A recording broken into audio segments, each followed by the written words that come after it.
Hello guys, welcome back to my channel సర్దాస్ kitchen. మన కిచెన్లో పాల తాలికలు చేసి చూపించానండి. నేను దాన్ని చేసుకునే ప్రాసెస్ ఏంటో పూర్తిగా చూపిస్తూ మీతో మాట్లాడతాను. వీడియోలోకి వచ్చేసేయండి.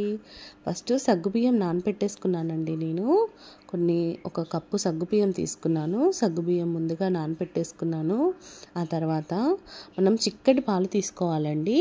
ఒక గిన్నెలోకి నేను చిక్కటి పాలు తీసేసుకొని వీటిని మనం స్టవ్ పైన పెట్టేసి వేడి చేసుకున్నాము. ఆల్రెడీ మరగపెట్టేసుకుంటున్నామండి.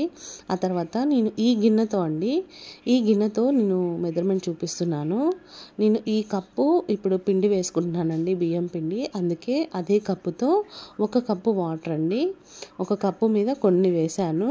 ఆ తర్వాత నేను ఇందులో మనం పిండి కూడా తినేటప్పుడు స్వీట్గా ఉండడం కోసం బెల్లం యాడ్ చేశానండి. ఇప్పుడు దీనంతా మనము ఇలా కొంచెం మరగాలండి. మరిగే స్టేజిలో మనం ఇలా మరుగుతున్నప్పుడు ఇప్పుడు బియ్యం పిండిని ఇందులో యాడ్ చేసుకోవాలండి. ఇలా యాడ్ చేసుకొని మొత్తం మనం కలిపేసుకోవాలి. స్టవ్ ఆఫ్ చేసేసేయండి. ఇంకా స్టవ్ ఆఫ్ చేసేసి మనం ఇలా కలుపుకుంటే పిండి అనేది మనకి ఉడుకుతుందండి. ఇలా ఉడకడం వల్ల ఏంటంటే మనకి పచ్చితనం అనేది పిండిలో అసలు ఉండదు. గోధుమ పిండి కానీ మైదా కానీ హెల్త్కి మంచిది కాదు కాబట్టి నేను బియ్యం పిండి తీసుకున్నాను. మైదాతో చేసుకుంటారు, గోధుమ పిండితో కూడా చేసుకుంటారు. నేనైతే బియ్యం పిండితో చేస్తున్నాను. ఒకసారి ఇలా ట్రై చేయండి, తప్పకుండా మీకు టేస్ట్ అయితే సూపర్గా వచ్చేసాయండి. మా పాల తాలికలు చాలా బాగున్నాయి. పిల్లలు ఊరికే అడుగుతుంటే చేసి పెట్టాను నేను. ఆ తర్వాత మనం దాన్నంతా ఒక ప్లేట్లోకి తీసేసుకున్నామండి. ఇప్పుడు ఏ కప్పుతో అయితే మనము పిండి తీసుకున్నామో ఆ కప్పుతో బెల్లం తీసుకున్నామండి. ఆ కప్పు బెల్లం తీసుకొని బెల్లం తురిమి పక్కన పెట్టేసుకున్నాను. ఇప్పుడు మనకి పాలు కూడా మరుగుతున్నాయండి. ఇప్పుడు ఈజీ మెథడ్లో చూపిస్తానండి. నేను కారం పూస వేసుకుంటాం కదా, కారం పూస వేసుకునే మనకి మిషన్ ఉంటుంది కదా అండి.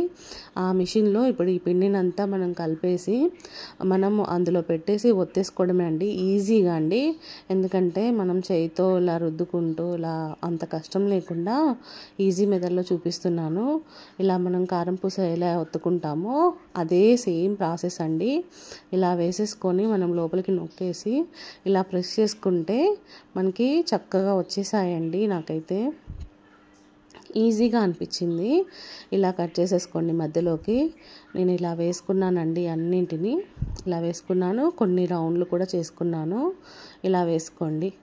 ఇలా నేను పొడిపిండి చల్లానండి కొంచెం అతుక్కోకుండా. ఎందుకంటే పిండి ఆల్రెడీ మనం ఉడికించుకున్నాం కాబట్టి అతుక్కోకుండా కొంచెం నేను పొడిపిండి అనేది ప్లేట్లో చల్లి పెట్టేసుకున్నానండి.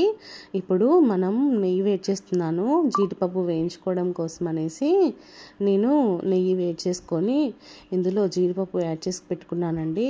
ఇప్పుడు ఈ జీడిపప్పుని మనం ఫ్రై చేసుకుంటున్నాము. ఫ్రై చేసి పక్కకు తీసి పెట్టేసుకున్నాను నేను. ఇప్పుడు మనం మరుగుతున్న పాలని ఒక గిన్నెలోకి వేసుకున్నానండి. వేరే ఒక పెద్ద గిన్నె తీసుకొని ఆ గిన్నెలో యాడ్ చేసుకోండి పాలని. మీరు కనుక నా ఛానల్ కొత్తగా చూస్తుంటే ప్లీజ్ సబ్స్క్రైబ్ చేసుకోండి, లైక్ చేయండి, షేర్ చేయండి, కామెంట్ చేయండి. మీకు ఎలా వచ్చిందో టేస్ట్ నా కామెంట్ రూపంలో తెలియచేయండి. ఇప్పుడు నేను ఇలా తీసి పెట్టేసుకున్నానండి. మనకి ఇప్పుడు ఈ పాలు ఆల్రెడీ మరగపెట్టుకున్నాం కాబట్టి ఒక పెద్ద గిన్నెలోకి యాడ్ చేసుకున్నాను. ఇప్పుడు సగ్గుబియ్యం యాడ్ చేసుకోవాలండి. మనం ఫస్ట్ నానపెట్టేసుకున్నాం సగ్గుబియ్యాన్ని. ఇదే సగ్గుబియ్యాన్ని ఇప్పుడు నీళ్ళు లేకుండా తీసేసి ఇప్పుడు ఇందులో సగ్గుబియ్యాన్ని యాడ్ చేసుకున్నాను.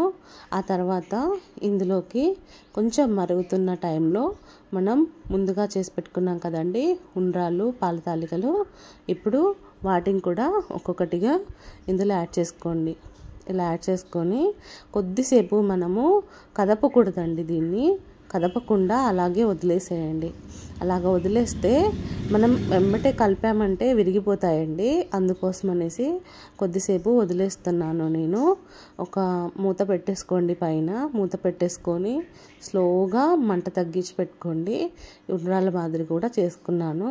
ఇప్పుడు వీటిని కూడా ఇందులో యాడ్ చేశానండి. ఇప్పుడు మనకి పాలు మళ్ళీ మరుగుతున్నాయి. ఈ స్టేజిలో మనం బెల్లం కరిగించుకోవాలండి. ఇందాక మనం తురిమి పెట్టుకున్న బెల్లాన్ని ఒక గిన్నెలో వేసేసి కరిగించానండి. కరిగించి మనం వడకట్టేసుకోవాలి. బెల్లాన్ని వడకట్టేసి ఒక గిన్నెలోకి తీసుకున్నాను. ఎందుకు అంటే అందులో బెల్లంలో కొంచెం డస్ట్ అనేది ఉంటుందండి. అందుకోసం అనేసి మూత అనేది ఇలా సైడ్కి పెట్టుకోండి. పూర్తిగా పెట్టకూడదు, పాలు కాబట్టి పొంగిపోతాయి. ఇప్పుడు నేను ఒక గిన్నెలోకి వడకట్టేసుకున్నానండి బెల్లంని. ఇప్పుడు దీన్ని ఇందులో యాడ్ చేసుకోండి. ఇప్పుడు చిక్కటి పాలండి, నేను కొన్ని కూడా నీళ్ళు యాడ్ చేయలేదు. ఇప్పుడు ఈ బెల్లం సిరప్ని ఇందులో యాడ్ చేసేసుకొని ఇంకా కొద్దిసేపు మనకి ఇది మరిగితే సరిపోతుంది. ఆల్మోస్ట్ మనకి అయిపోయినట్టే అండి. ఇప్పుడు ఈ స్టేజ్లో మనము విలాచి పొడి అలాగే జీడిపప్పులు వేయించి పెట్టుకున్నాం కదా, ఇంకా కొద్దిగా నెయ్యి యాడ్ చేసుకోండి, టేస్ట్ బాగుంటుంది. నేను ఇంకా కొంచెం నెయ్యి యాడ్ చేసుకున్నాను. విలాచి పొడి వేసుకోండి. ఇప్పుడు విలాచి పొడి యాడ్ చేసుకొని ఇంకా దించేసుకోవడమే. మనకి ఫైనల్గా అయిపోయిందండి పాల తాలికలు. సూపర్ టేస్టీ ఎమ్మీగా ఉన్నాయి, చాలా బాగున్నాయండి. పిల్లలైతే మంచిగా ఎంజాయ్ చేస్తూ తిన్నారు. చాలా టేస్టీగా వచ్చిందండి. ఈ రెసిపీ మీరు కూడా ట్రై చేయండి. ఎలా వచ్చిందో నాకు కామెంట్ చేయండి.